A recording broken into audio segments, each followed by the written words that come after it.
Votre invité aujourd'hui dans la grande interview en direct sur Boursorama, c'est Didier Saint-Georges. Bonjour. Bonjour. Merci d'être là avec nous, membre du comité d'investissement chez Carmignac. On parlait juste avant avec Jean-Marc Victory des Échos de l'impact macroéconomique. On va parler des marchés, tout ça est lié évidemment. On a eu des bourses mondiales qui ont dévissé hier. Il y a eu un gros coup de tabac. Pas de panique non plus, mais quand même un gros lundi noir. On peut quand même le qualifier comme ça. Tentative de rebond aujourd'hui qui pour l'instant tient pas totalement. On se dit quoi jusqu'à présent? Ce que me disait hier d'ailleurs une experte, pas de réaction excessive, me disait-elle, des marchés. Vous en pensez quoi? Est-ce que Alors, je ne sais pas de quoi votre contact était expert. J'ai l'impression économiste, que tous les traders, Véronique Riche-Flores, économiste chez... Ouais, le problème, c'est qu'il faudrait réussir à être économiste et épidémiologiste en même temps. On n'en sait rien, honnêtement. On essaie de faire les parallèles les plus proches possibles avec l'épisode de 2003, mais on est vraiment en train de découvrir. Alors, je pense que les vrais épidémiologistes eux-mêmes n'ont pas toutes les réponses. Vous imaginez les marchés. Donc, on peut très bien imaginer qu'il y ait chaque jour une espèce de réaction un petit peu liée à la charge émotionnelle du virus. Il faut bien voir qu'en réalité, on est dans un phénomène qui a un impact beaucoup plus faible sur le plan humain que la grippe traditionnelle au niveau global. Simplement, il y a une charge émotive, psychologique très très forte à cause du taux de mortalité. Mais vous vous souvenez, le SARS en 2003, ça a été, je crois, 700 personnes.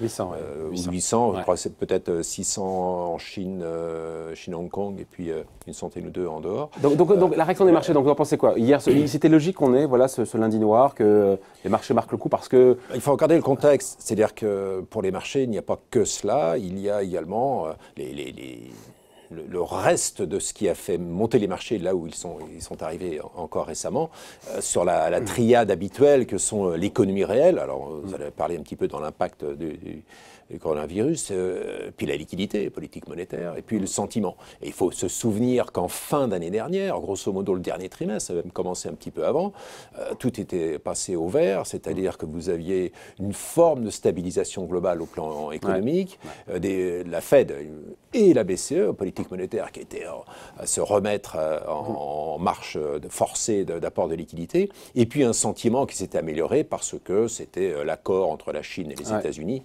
la fin du Brexit, etc. Donc il y avait tout ça qui passait au vert, des marchés qui ont fortement rebondi et qui commençaient, il y a quelques jours, quelques semaines, à se dire tout cela finalement commence à être reflété. Et c'est dans ce contexte-là qu'arrive cette nouvelle du coronavirus, qui a deux effets. Un, d'affecter le côté sentiment, clairement. L'enthousiasme est quand même très freiné par ça. Et puis, un début d'interrogation, ce que vous discutiez précédemment, sur l'impact potentiel sur la macroéconomie du phénomène. Et donc, c'est la moindre des choses qu'à ce moment-là du cycle de marché, il y a des prises de profit importantes. C'est le moment ou jamais pour le faire. Mais oui, c'est ça. C'est intéressant. C'est qu'en même temps, certains diront qu'on est un peu glauque de dire ça ou un brin cynique. Mais c'était pas une aubaine, mais un prétexte idéal pour les investisseurs pour prendre leurs bénéfices après le mouvement qui était monté. Pardon, c'est ça. Absolument. Oui, c'est ça. Oui, mais tout à fait. Il faut se souvenir. Vous l'avez fait vous aussi d'ailleurs. Qu'est-ce que vous avez fait chez Carmignac hier? Nous, comme je viens de vous dire, il y avait des bonnes raisons pour le faire précédemment. Donc nous, on l'avait fait précédemment. Il faut bien avoir un petit peu de chance dans ce métier de temps en temps. C'était quand précédemment? Alors c'était il y a 2 semaines. Ouais. C'était il y a 2 semaines. Parce que, d'un point de vue strictement technique, quand vous regardiez la configuration des marchés, les marchés avaient reflété à peu près, on en avait parlé en fin d'année dernière, avaient reflété ce passage au vert des 3 grands moteurs de marché, l'économie, la liquidité et le sentiment. Donc c'était le moment de prendre ses profits. Et là, ça le justifie encore plus. Qu'est-ce qu'il faut, Didier, aujourd'hui, repricer? Parce que c'est ça aujourd'hui l'interrogation pour les marchés, c'est qu'est-ce qu'il faut repricer? Il faut repricer la croissance mondiale, il faut repricer peut-être l'action des banques centrales, il faut repricer... Dû au coronavirus? Oui, dû au coronavirus, bien sûr. Non, je pense qu'il y a... parce que vous écoutez là, les gens, ça y est, on a eu les 2,5% de baisse, ça y est maintenant. Bon, oui, le rebond ne tient pas, on enregistre, on est en direct là, le CAC 40 il est flat après avoir perdu 2,5 hier. Oui, mais encore une fois, le phénomène de prise de profit, à mon avis, peut aller plus loin. Regardez le rebond des marchés depuis le mois d'août dernier. Alors, pour répondre à votre question, parce qu'effectivement, c'est la bonne, c'est se dire fondamentalement, qu'est-ce que ça peut changer? Je pense que ce que ça peut changer, c'est ce sentiment pour les marchés, la macroéconomie n'étant qu'une des composantes.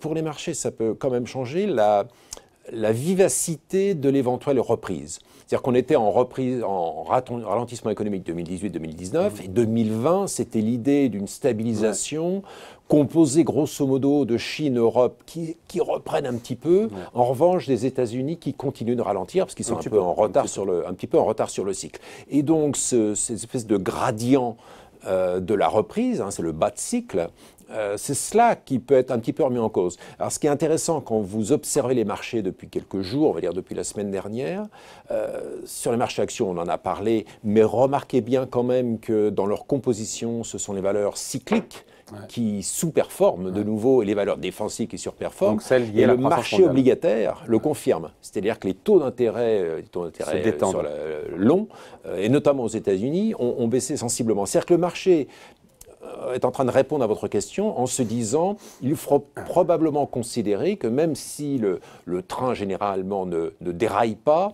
en revanche la vivacité d'une reprise éventuelle, elle en prend probablement un petit coup.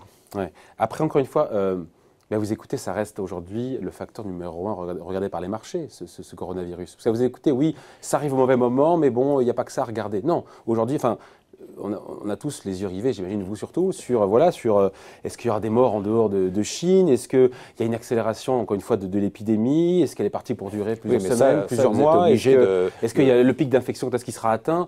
Même si c'est pas de la finance tout ça, mais c'est comme ça aujourd'hui. Exactement. Enfin, si on commence à s'improviser épidémiologiste, on va avoir du mal à avoir une valeur ajoutée particulière. On n'en sait rien. Alors quelle réaction pour les acteurs de marché, pour les opérateurs, pour les investisseurs? Encore une fois, les inconnus, c'est pas les acteurs de marché qui vont vous les apporter. Par exemple, il y a deux inconnus considérables qui n'ont pas été abordés d'ailleurs dans vos discussions précédentes.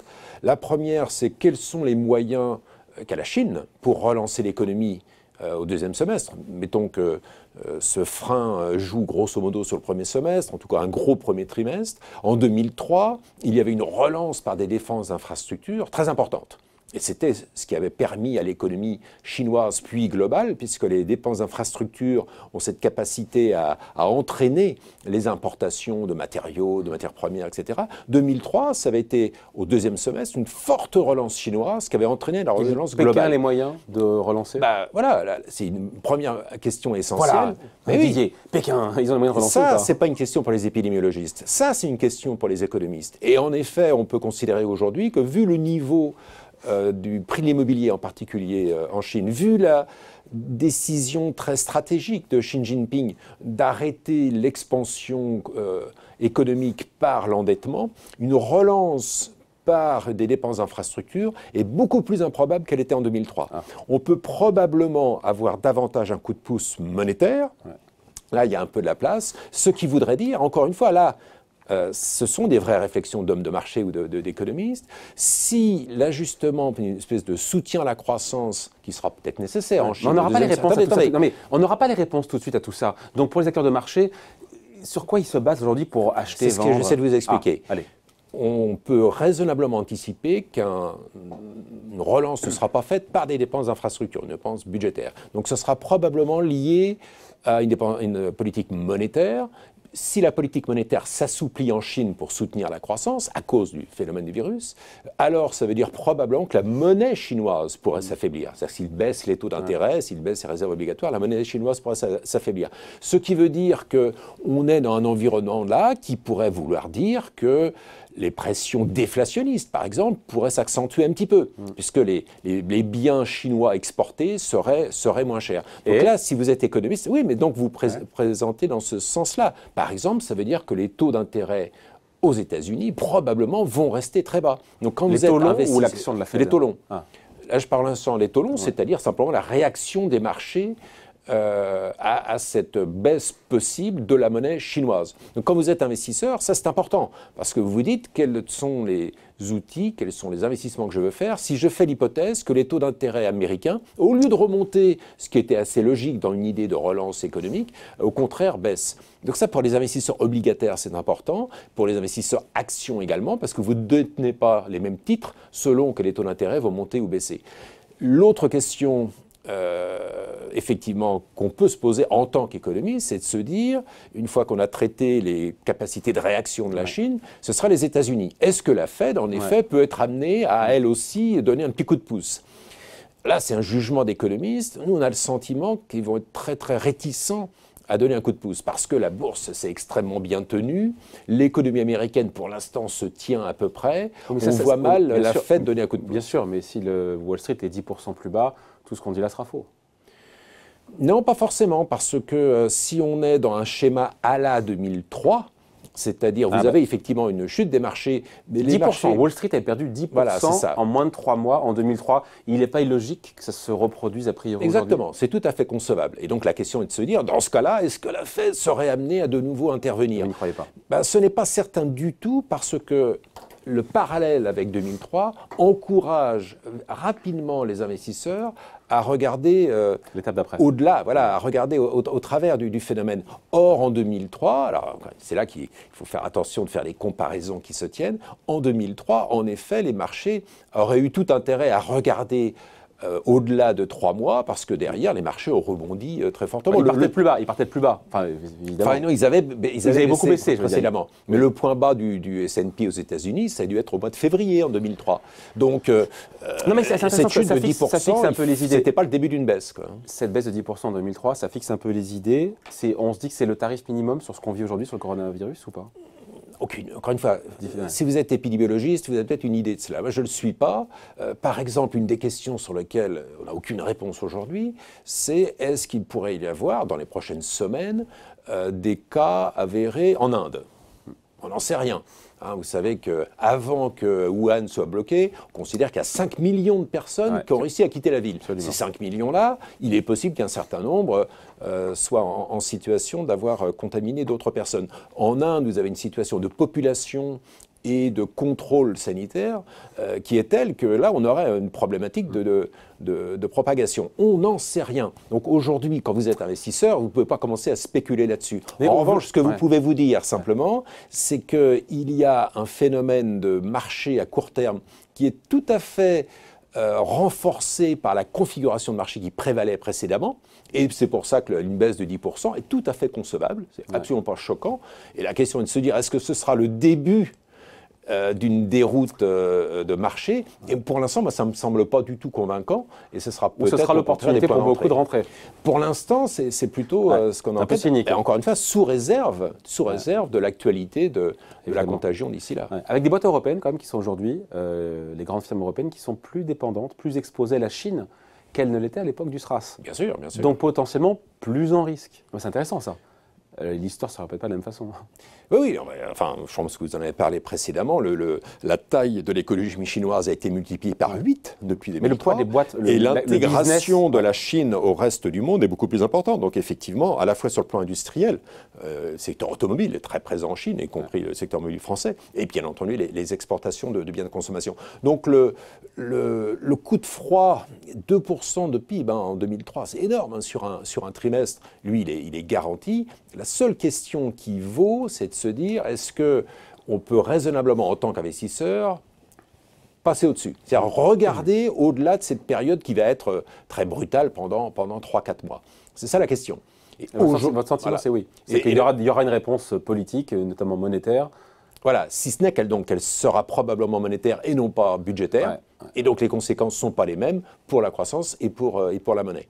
Mais pour l'instant, oui, on peut considérer que le coup de froid est d'autant plus important d'ailleurs, c'est peut-être important de le souligner, d'autant plus important que la crise est gérée de manière beaucoup plus proactive qu'à l'époque.